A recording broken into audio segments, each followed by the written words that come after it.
গোটা পাহাড় যেখানে মাথা নত করে সেখানেই নাকি কেদারনাথের মহাদেবের অবস্থান।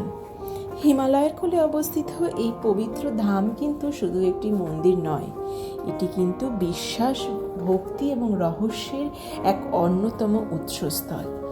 শোনা যায় 12টি জ্যোতির্লিঙ্গের মধ্যে কেদারনাথের জ্যোতির্লিঙ্গের আকৃতি নাকি সম্পূর্ণ ভিন্ন।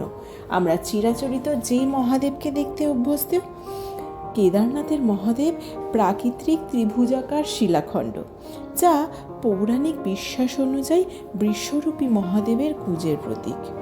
2013 সালের সেই ভয়াবহ প্রাকৃতিক দুর্যোগের পরেও কেদারনাথ মন্দির কিন্তু অক্ষত ছিল একইভাবে, আর সেই ঘটনা আজও লক্ষ লক্ষ মানুষের মনে এক বিস্ময়কর প্রতিভা সৃষ্টি করেছে। তাই কেদারনাথ শুধু একটি তীর্থস্থান নয়, এটি আস্থার প্রতীক, এটি মহাদেবের মহিমার এক জীবন্ত সাক্ষ্য। হর হর মহাদেব।